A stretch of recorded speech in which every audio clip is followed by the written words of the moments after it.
Offese razziste rivolte a un arbitro per aver fischiato un rigore, partita sospesa fra Bessica e Fossalunga, mondo dello sport indignato. Il presidente FIGC Gravina: bisogna combattere questa forma di cultura becera. Inseguono un bus della Moma e poi mettono l'auto di traverso sulla careggiata per bloccarlo e far salire a bordo i propri figli dopo aver minacciato l'autista. Follia a Riese Piodecimo, pronta la denuncia. Sassi dal cavalcavia sulla Pedemontana tra Montebelluna e Trevignano, caccia 3 ragazzini visti allontanarsi in motorino. Il sindaco di Montebelluna: fatto gravissimo.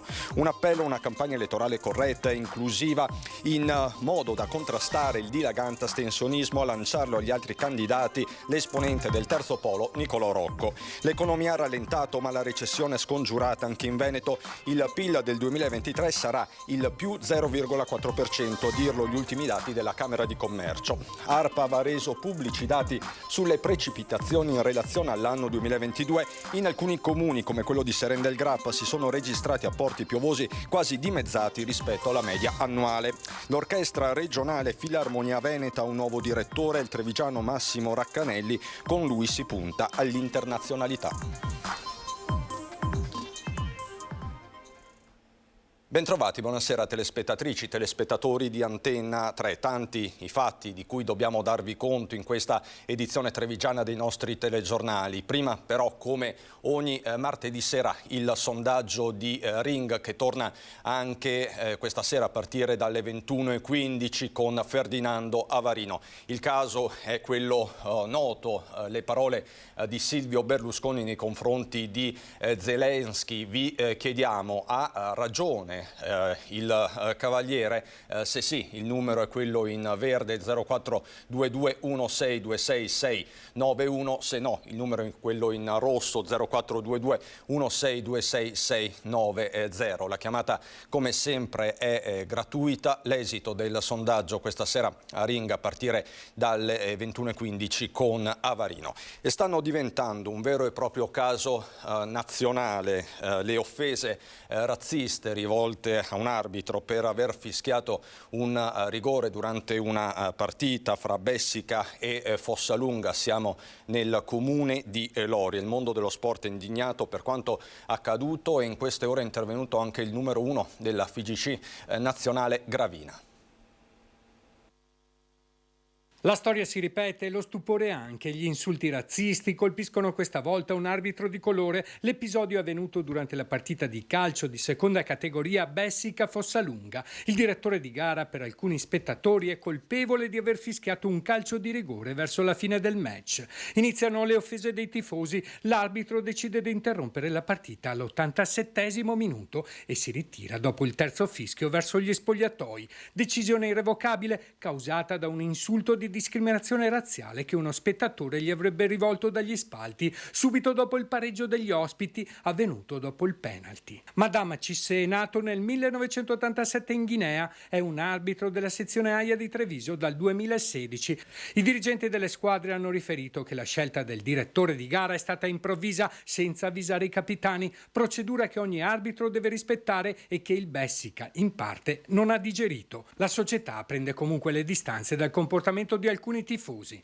Non è colpa della società Calcio Bessica o dei giocatori, perché non posso farla attendere tutti i tifosi con la pistola. Sul risultato della gara ed eventuali sanzioni deciderà il giudice sportivo di Treviso. Adesso non so se possono togliere i punti, nel senso il pareggio, fare la vittoria a tavolino per il Fossalunga, questo non lo so, alzo le mani. So che possono chiudere lo stadio per una partita e darsi la multa. Non è la prima volta che Cissé subisce insulti per colpa del colore della sua pelle. Nel 2018 fu insultato durante la partita del Biancade Carbonera contro l'Arcade dopo aver deciso di espellere l'allenatore di casa. Indignato su quest'ultimo episodio è intervenuto il presidente della FIGC, Gabriele Gravina. Io oggi sono Cissé, tutto il calcio deve combattere questa forma di cultura becera che deve essere espulsa dal nostro sistema. In linea il pensiero di Giuseppe Ruzza, presidente regionale Lega Nazionale Dilettanti della FIGC. Il campo sportivo deve essere assolutamente un luogo di divertimento e di vera inclusione. Valori questi che non devono essere minati dal comportamento di pochi esagitati. Poche ma significative le parole scritte da Cissé nel sito dell'AIA. Per me essere un arbitro ha un significato fondamentale, mi ha aiutato a integrarmi in una seconda famiglia, a crescere e a maturare. Ora posso restituire ai giovani quello che mi è stato donato, trasmettendo loro la mia grande passione per l'arbitraggio. E c'è un altro fatto eclatante che sta diventando un caso, la follia di ieri mattina a Riese Pio X, quando due padri di fatto a bordo delle loro auto hanno inseguito un bus della MOM mettendo il mezzo di traverso sulla carreggiata per bloccarlo e far salire a bordo i loro figli. Un fatto che sconcerta il presidente di MOM, pronto a denunciarli. Perché abbiamo dei testimoni e stiamo cercando di risalire, perché questo è un fatto intollerabile. Non è possibile che si accetti una situazione di questo tipo. E quindi noi stiamo cercando questi due personaggi perché io personalmente li voglio denunciare. Giacomo Colladonna, presidente della MOM, è furioso. Quanto accaduto a Riese Pio X è davvero incredibile e intollerabile. Al mattino, alla fermata del bus degli studenti, il primo pullman, come previsto, non si ferma, perché poco dopo è previsto il passaggio di altri 5 mezzi, distanziati di pochi minuti per il trasporto scaglionato dei ragazzi. È a questo punto che si scatena la follia. Due padri, in auto con i figli, si lanciano all'inseguimento del mezzo, suonano il clacson, sfarfallano gli abbaglianti, fino a quando uno accelera, supera il bus e come in un film si mette di traverso sulla carreggiata bloccandolo. Scesi dalle auto, i due genitori, insultando l'autista, si sono fatti aprire le porte ed hanno fatto salire i figli. Il tutto sotto gli occhi attoniti degli altri studenti a bordo del mezzo. Un fatto gravissimo, prosegue Colladonna, sia per la sicurezza dei passeggeri che dal punto di vista educativo. C'erano molti ragazzi a bordo del mezzo, hanno visto questa scena, è una scena quindi intollerabile anche sotto l'aspetto dell'educazione. Io non so questi genitori come possono educare i figli se poi si comportano in questo modo qua. Intanto si rafforzano le misure di sicurezza sui bus. Tutti i nuovi autobus che stanno arrivando e sono arrivati, ormai sono già un centinaio arrivati, quelli che stanno arrivando hanno tutti questi sistemi, il cosiddetto panic button. Praticamente nel momento in cui succede qualcosa basta allertare le forze dell'ordine che sono collegate, quindi tutte le telecamere possono vedere in tempo reale cosa sta succedendo. MOM ha contattato questura e prefettura e nei prossimi giorni la questione verrà affrontata a livello provinciale. Intanto sono in corso le indagini per individuare i due genitori. Io ho allertato anche le forze dell'ordine, ho inviato anche il prefetto e ho chiesto un incontro anche al questore, perché la situazione non è che sia una situazione fuori controllo, però è una situazione che merita attenzione. E quindi bisogna che in alcune aree del servizio sia data più attenzione rispetto a altre. Ancora la cronaca, un fatto successo poco fa, un boato ha scosso il cielo di Treviso nel tardo pomeriggio, pochi minuti dopo le 18. In parecchi hanno visto due aerei, probabilmente due caccia militari, sorvolare a bassa quota l'area del centro città, proprio sopra Piazza dei Signori, in direzione nord-est. Il 51esimo stormo esclude che si tratti di aerei di Istrana. Al momento è dunque ancora un giallo su che aerei fossero e dove fossero diretti. Un altro caso, i sassi dal cavalcavia sulla Pedemontana tra Montebelluna e Trevignano, caccia 3 ragazzini che sono stati visti allontanarsi in motorino, e in zona nelle ultime settimane, come se non bastasse, ci sarebbero stati altri episodi di vandalismo, di un fatto gravissimo. Parla il sindaco di Montebelluna, Adalberto Bordin. Io mi auguro che queste persone, questi deficienti, perché questo è il loro nome, vengano al più presto individuati e anche puniti in modo esemplare, perché credo che il fatto si commenti da solo. È una faccenda gravissima che grazie a Dio non ha avuto conseguenze peggiori, ma non deve assolutamente ricapitare. Continuano le indagini sull'inquietante episodio accaduto domenica pomeriggio sulla Pedemontana veneta, quando da un cavalcavia tra Montebelluna e Trevignano 3 ragazzini hanno lanciato sassi sulle auto, colpendo il parabrezza della vettura di un automobilista toscano che percorreva la superstrada con la moglie. Per fortuna, ha scritto il conducente lanciando l'allarme su Facebook, dopo aver avvisato le forze dell'ordine, il sasso ha colpito il parabrezza in basso, prendendo anche il tergicristallo. Se avesse colpito al centro avrebbe sfondato il parabrezza e colpito mia moglie sul lato passeggero. Un fatto gravissimo che avrebbe potuto avere conseguenze tragiche. L'automobilista ha fornito anche la descrizione dei 3 ragazzi in sella a motorini che si sono allontanati dopo aver lanciato il sasso, e proprio in quella zona, al confine tra i comuni di Montebelluna e Trevignano, nelle ultime settimane si sono registrati atti vandalici. Stiamo lavorando anche con il sindaco di Trevignano, Franco Bonesso, proprio per capire cosa sta accadendo in questa zona. Io ho già contattato stamattina il comandante della stazione dei Carabinieri, oggi pomeriggio contatterò anche il comandante della compagnia con i quali comunque siamo in stretto contatto proprio per vedere se è possibile effettuare altri ulteriori passaggi. Mi preme sottolineare che i Carabinieri già fanno veramente un sacco di giri su tutto il territorio. Non si sa al momento se l'episodio di domenica sia l'unico, ma lo sfregio che abbiamo ripreso proprio questa mattina ad una delle vetrate che proteggono dall'alto la pedemontana in trincea in questo tratto fanno supporre che almeno un altro lancio ci sia stato. Le indagini proseguono ed il sindaco si appella anche alle famiglie. Serve il supporto delle famiglie. L'educazione e il rispetto del prossimo non deve essere materia di competenza solo delle istituzioni. Stava giocando sulle mura di Treviso quando è caduta violentemente a terra. Immediato l'allarme al su M118, una bimba di 6 anni è stata trasportata con l'ambulanza in ospedale al Cafoncello con un trauma cranico. Le sue condizioni non sono gravi, infatti nel pomeriggio la piccola si stava divertendo sui giochi gonfiabili quando ha perso l'equilibrio ed è caduta, quindi tanto spavento, ma fortunatamente, lo ripeto, le sue condizioni non sono gravi. Questa la cronaca. Adesso apriamo la pagina dell'economia, andiamo in Camera di Commercio dove oggi sono stati presentati i dati congiunturali. Stavolta ci sono più luci che ombre. La situazione è di palese rallentamento, però un po' meglio del previsto. Dopo lo shock della pandemia, dell'inflazione, della guerra, si temeva il peggio e invece l'anno si chiude sì con indicatori che indicano stazionarietà, ma non si va in territorio negativo. Complici l'inflazione record e le incertezze geopolitiche, l'economia ha rallentato anche tra Belluno e Treviso, ma il rapporto congiunturale della Camera di Commercio sull'industria allontana lo spauracchio di una recessione. Ma la cosa più importante è che il sentiment dei nostri imprenditori manifatturieri veneti come di Treviso e di Belluno guardano al primo trimestre 2023 con maggiore positività.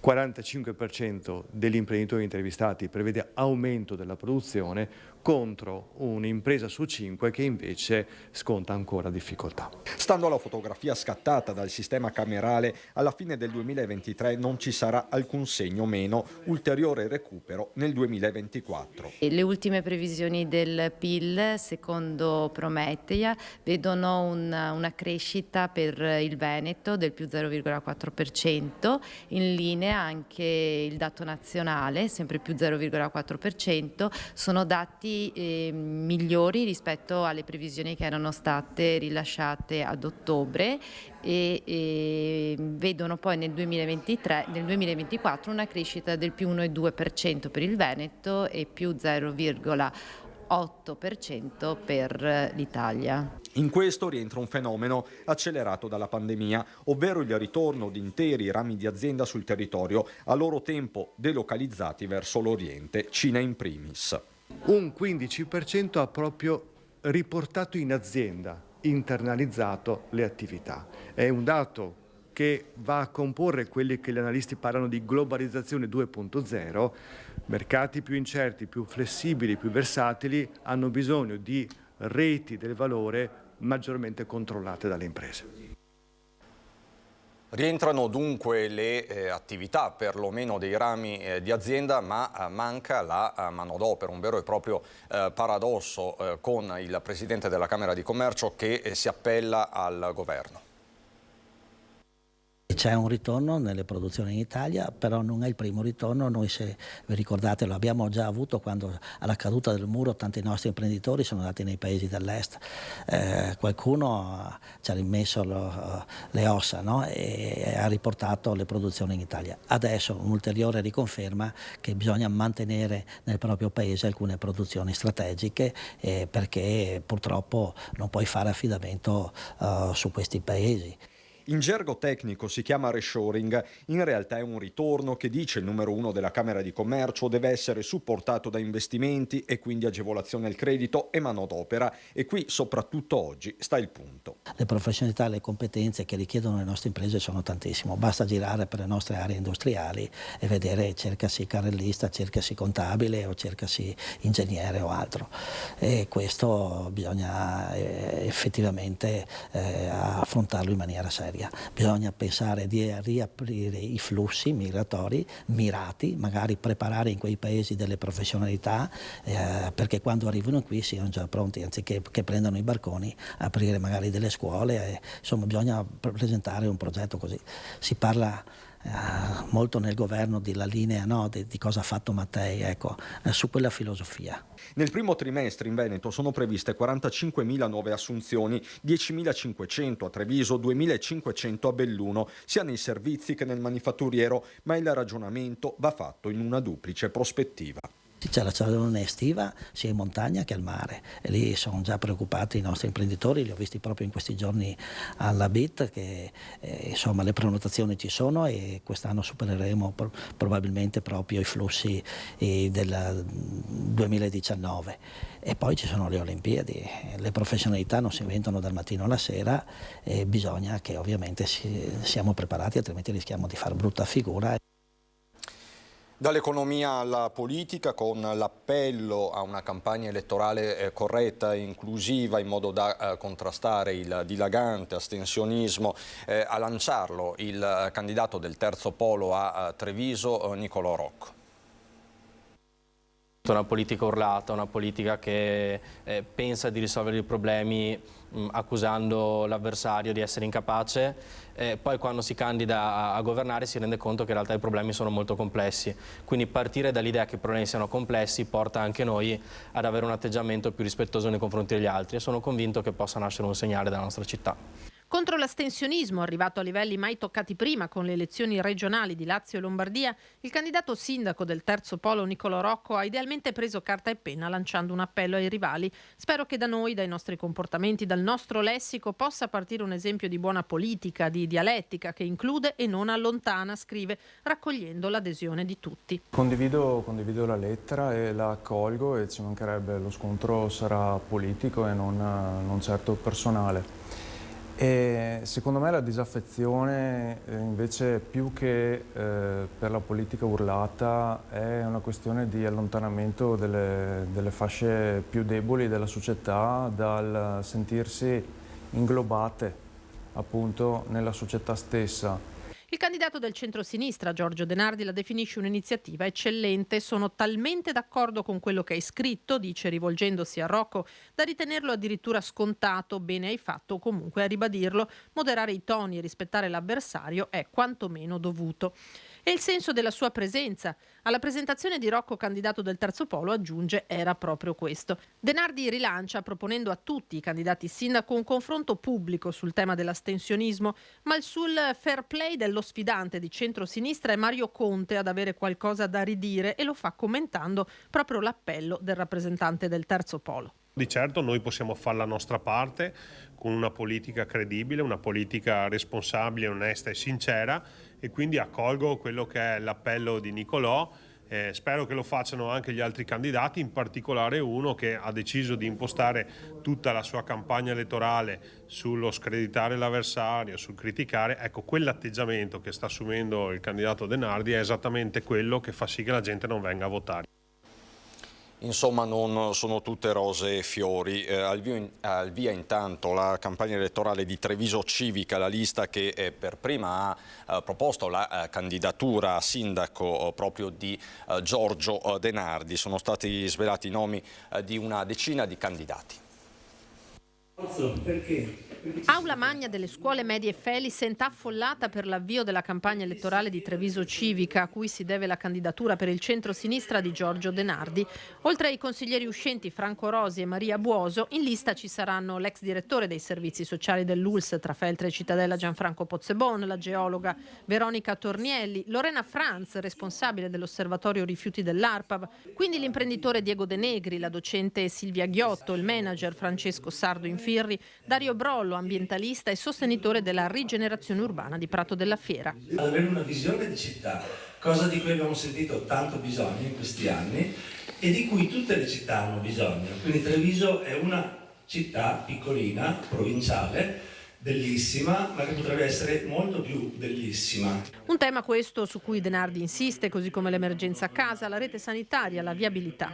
Città che va verso una popolazione che sta invecchiando, spingere per una vision diventa estremamente difficile. C'è interesse, c'è curiosità, c'è soprattutto partecipazione. 200 persone, proprio la sera in cui i comuni in Lombardia e a Roma nessuno va più a votare.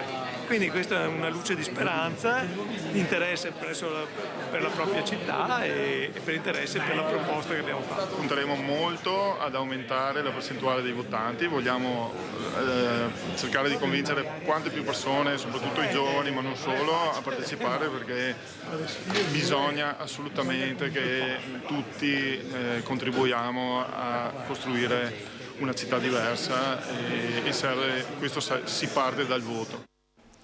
Spostiamoci a destra con il nuovo segretario provinciale della Lega Dimitri Coin, che dà la sua lettura dei rapporti di forza all'interno della Lega. Lo ha fatto a Ring. C'era una parte che comunque aveva delle posizioni che non sono tutt'altro che nascoste, quella dell'europarlamentare Darè, che è una posizione critica rispetto a determinate scelte o posizioni che sono state assunte a livello nazionale e che rappresenta comunque il 25%, perché di fatto anche meno del 25%, per 250, no, poco più del 25% dei votanti, e un'altra che è la differenza, quindi il 75% meno, che comunque riconosce il lavoro buono che è stato fatto. Lei la legge diversamente da quello che fa Barbisani, che però è certo. Ma la lettura cioè, è quella. Gli altri cosa dicono? Gli altri due sono 293 più 250. Ma non è così. E invece Coin è 306. Invece lei dice l'ala che sta con Salvini è maggioritaria rispetto a chi... Ma non è l'area che sta con Salvini, è l'area che sta con la Lega. Perché all'interno della Lega una certa dialettica, ricordo ancora i tempi di Bossi, c'è sempre stata. Però non sui giornali così tanto, dai. No, perché Bossi era un po' più rigido di quello che magari è stato Salvini. Con Bossi nessuno si pensava di dire mezza parola. Ma io ricordo anche Toni Darè, segretario provinciale di Lega Nord, che magari mandava i telegrammi per comunicare a qualche indisciplinato che era stato espulso. Sì, quindi non è che sto raccontando cose che non conosciamo o che non ci ricordiamo. Quindi sì, il segretario federale è Matteo Salvini e sarà tale fino a che non si arriverà ad un congresso dove sinceramente io penso venga riconfermato. Sì, vero. Aspetti che adesso ne parliamo, però è interessante perché diciamo, il Toni Darè, segretario di se stesso, si sarebbe espulso. Non avrebbe consentito, avrebbe fermato prima, non ci sarebbero state le esternazioni che sono state fatte sui giornali, perché poi vanno capite anche queste esternazioni. Cioè se tu non puoi confrontarti all'interno, ecco che magari sbotti. A Roncade, ma subito dopo la pubblicità. Fra poco.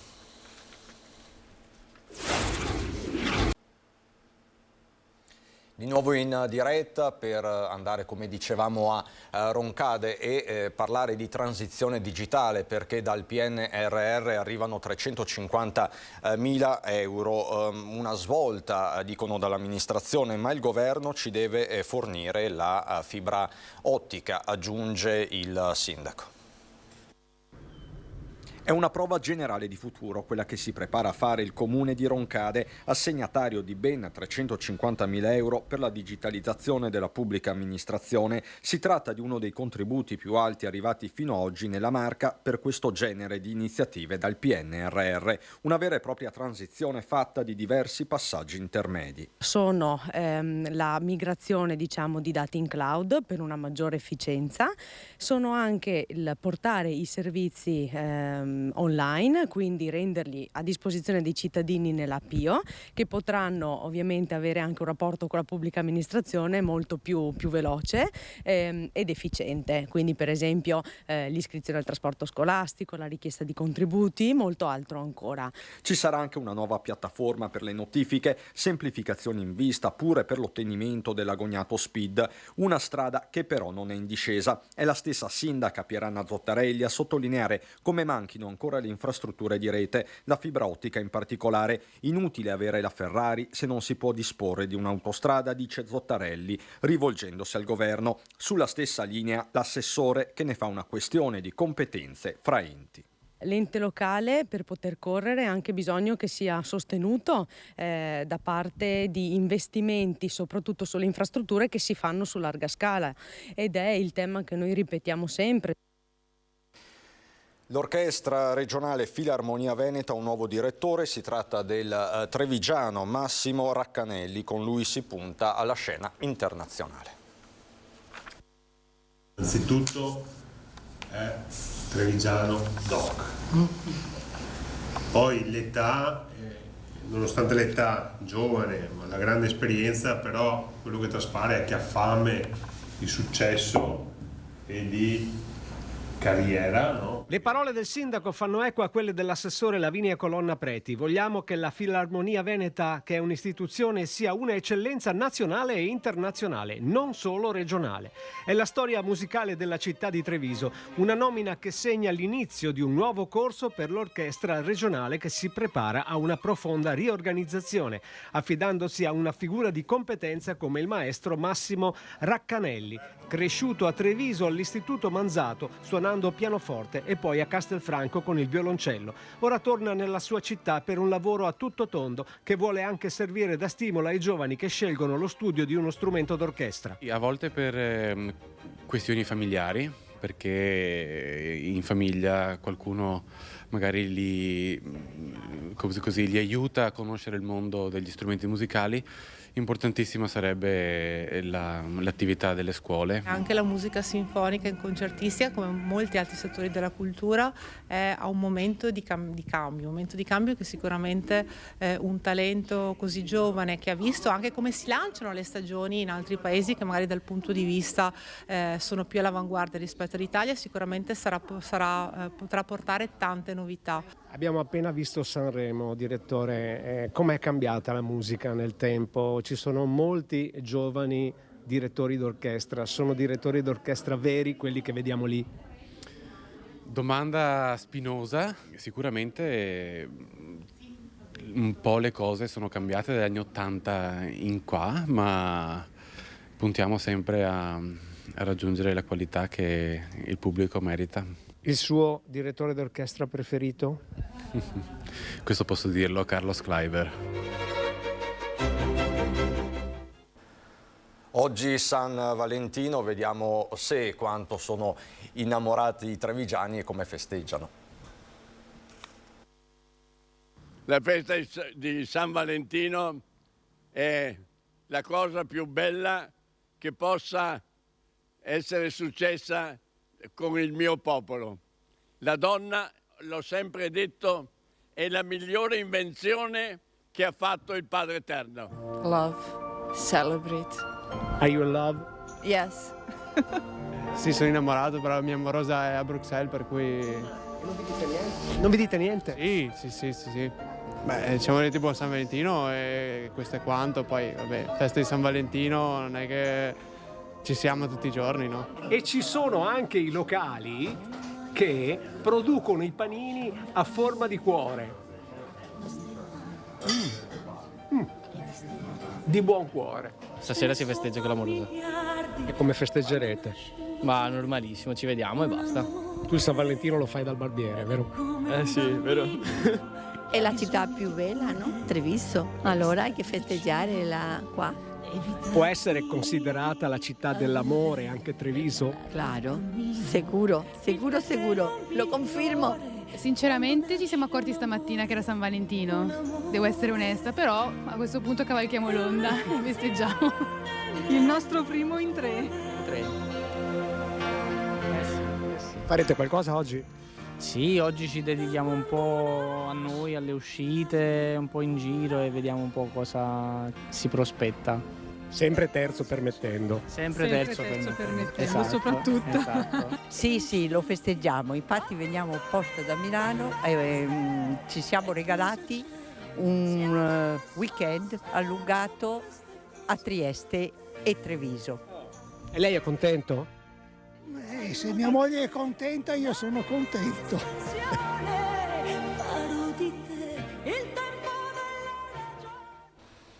E noi andiamo a Belluno.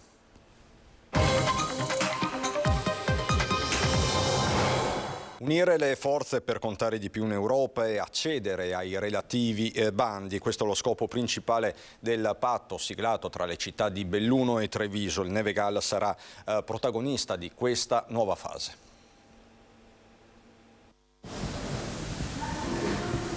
È una stretta di mano tra territori, quella avvenuta a Casugana, non solo e non tanto una visita di cortesia tra vicini di casa, più che altro un incontro per programmare interventi futuri e intercettare le risorse dell'Europa. PNRR certo, ma anche fondi di coesione e strutturali. Abbiamo voluto gettare le basi per una sinergia importante tra la città di Treviso e la città di Belluno, che hanno caratteristiche diverse ma complementari. E quindi siamo convinti che lavorando insieme, condividendo obiettivi e strategie, possiamo ottenere delle opportunità importanti per le nostre comunità. Il nostro sguardo è rivolto a Bruxelles, quindi all'Europa, e più grande sei, più probabilità hai che ti vedano, ma soprattutto abbiamo la stessa linea e la stessa strategia su temi quelli come quelli sociali, ambientali, insomma c'è davvero tanto da fare. Un terreno comune di sviluppo c'è già, il sindaco di Belluno lo indica chiaramente e si tratta del Nevegal, da troppo tempo alla ricerca di un rilancio effettivo. C'è anche una valutazione su quello che può essere una valorizzazione di tutto il territorio veneto e soprattutto per arrivare poi a quello montano, quindi alle Dolomiti, e in mezzo c'è anche il Nevegal e vogliamo insieme creare sinergia per far assolutamente rivivere e ripartire con un luogo che sono prealpi, che sono adatte alle famiglie, che sia utilizzabile sia d'inverno che d'estate, e quindi il nostro obiettivo è fare sinergia anche su questo. Io credo che sia già oggi messa una buona base per partire con progetti concreti già nell'anno 23. Si terranno domani, mercoledì alle ore 15, nella chiesa di Cadola, a Ponte nelle Alpi, le esequie di Giovanni Viel, giornalista sportivo, simbolo della provincia di Belluno, direttore del CIPE e tanto altro, scomparso a 64 anni. Alla famiglia si è stretto il cordoglio unanime delle istituzioni, oltre che della stampa e del mondo dello sport, che all'unisono lo hanno ricordato come un maestro del lavoro, un amico e punto di riferimento assoluto per lo sport e il mondo anche dell'impresa, riconosciuto da tutti per le sue qualità personali e professionali. Domani quindi l'addio a Cadola alle 15. Voltiamo pagina, andiamo a Serena del Grappa, nel Feltrino occidentale, perché sono stati resi noti i dati dell'ARPAV sulla piovosità, in particolare a Valpore, che solitamente è una delle zone più piovose del Veneto e del paese. Ci sono dati shock del 2022 e il sindaco chiede perlomeno una riflessione urgente. I dati che ARPAV ci ha fornito fanno vedere come il 2022 abbia visto la metà delle precipitazioni rispetto alla media degli ultimi 13 anni. Questo è un elemento molto critico che fa vedere come le sorgenti siano già in questo momento scarse di acqua. Precipitazioni da record in negativo, sfiora il meno 50% l'apporto pluviometrico totale registrato nell'anno 22 a Valpore, in comune di Serena del Grappa, una delle località normalmente più piovose di tutto il territorio veneto. I dati forniti da ARPAV ritraggono uno scenario quanto mai preoccupante in una provincia che in pochi anni ha visto drammaticamente ridursi il volume di acqua a disposizione dell'utenza domestica, una criticità che peraltro non sembra essersi affievolita con l'inizio del nuovo anno. Il 2023 non è iniziato nel migliore dei modi, in quanto nei primi 45 giorni sono state scarse sia le precipitazioni piovose che nevose, e questo in particolar modo un elemento negativo per quanto riguarda la riserva idrica dei prossimi mesi. Preoccupato il sindaco Dario Scopel, che rimarca la necessità di intraprendere azioni concrete per limitare gli effetti del fenomeno siccitoso. Non basta sperare nel meteo, le parole del primo cittadino, che lancia un appello a residenti e istituzioni. È importante che tutta la cittadinanza fin da oggi possa avere un utilizzo della risorsa idrica che sia il più virtuoso possibile, e da parte nostra, da parte degli enti, da parte naturalmente di GSP ci deve essere l'impegno nel poter mettere a terra il più velocemente possibile gli interventi per sistemare le condotte degli acquedotti. Provincia di Belluno Dolomiti. Dopo 13 anni è tornata sul tavolo la proposta di trasformare il nome della provincia così da estenderla con il nome delle vette più belle del mondo. Stefano Bozzi ha chiesto ai bellunesi il loro pensiero. Dolomiti, che è la parola chiave perché è un po' conosciuta da tutti, no? E quindi è giusto che sia messa in rilievo e che sia abbinata alla provincia. La provincia di Belluno potrebbe cambiare nome. L'iniziativa è stata rispolverata dopo 13 anni dall'assessore regionale Giampaolo Bottacin, che sulla falsariga di altri enti come Confindustria e Camera di Commercio vorrebbe trasformare la nomenclatura dell'ente provincia in provincia di Belluno Dolomiti, idea che ha già raccolto il parere favorevole del presidente Padrin. Abbiamo chiesto dunque ai bellunesi di esprimerci la loro opinione. Può essere utile per dare più un'identità anche alla popolazione bellunese, per dare anche più importanza al patrimonio appunto delle Dolomiti. Io non ho niente in contrario, anzi sarebbe bello. No, io resterei Belluno, basta. Secondo me può essere utile perché le Dolomiti comunque rappresentano il nostro territorio, l'essenza, la montagna. Il nostro territorio dovrebbe vivere di montagna. Non vedo esattamente, se non fosse per un discorso economico, il motivo di cambiare. Per il fatto della pubblicità, senz'altro. Poi sai, io a una certa età sono un po' affezionata alle cose tradizionali, però non la trovo una cosa negativa. Sì, sarebbe anche ora di riuscire un po' a identificarci, visto che siamo sempre né di qua né di là. Non penso che sia una cosa utilissima. Belluno è Belluno, secondo me se rimane Belluno è meglio. Iniziativa che già dalla sua prima proposta era stata molto discussa e che aveva fatto sorgere alcuni malumori tra le province confinanti. Se io fossi un trentino, un bolzanino o un friulano, sicuramente potrei lamentarmi, perché sembrerebbe che loro non ce l'abbiano. Mi chiedo, anche se le altre province chiamassero il nome, cosa ne penserebbe la gente, insomma. Vi do un aggiornamento dell'ultima ora che non riguarda né Treviso né Belluno, ma ne sentirete parlare tantissimo nei prossimi minuti, nelle prossime ore.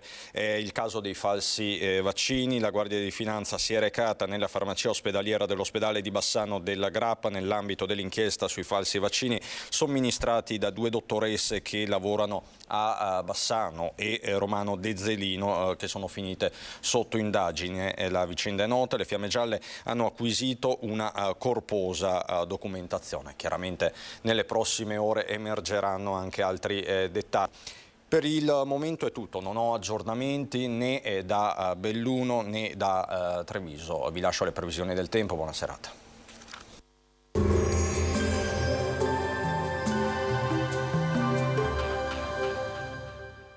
Entra nel mondo Lolato. Da oltre 40 anni un team di professionisti per migliorare la qualità della tua vita. Centro del piede con servizi di podologia. Laboratorio per la produzione di plantari e calzature su misura. Benvenuti al meteo. Alta pressione ad oltranza, prosegue la lunga fase stabile sul nostro territorio. Il dettaglio di mercoledì 15 febbraio. Sul Veneto non si verificheranno precipitazioni, sulla pianura e nelle valli prealpine possibili varie nebbie, in dissolvimento di mattina e nuova formazione di sera, altrove cielo sereno o poco nuvoloso. Temperature con andamento piuttosto irregolare, minime tra -1 e 2 gradi, massime invece tra i 9 e gli 11 gradi. Spostiamoci ora sul Friuli Venezia Giulia. Poche novità, cielo in prevalenza sereno anche qui, non si escludono delle parentesi un po' più nuvolose in giornata, ma insomma senza conseguenze. Temperature minime tra lo 0 e i 3 gradi, massime sugli 11-12 gradi.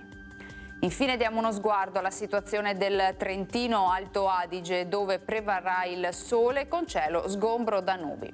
Temperature minime intorno a -1-3 gradi, massime sui 13-14 gradi. Dal meteo per ora è tutto, vi auguro un buon proseguimento in nostra compagnia.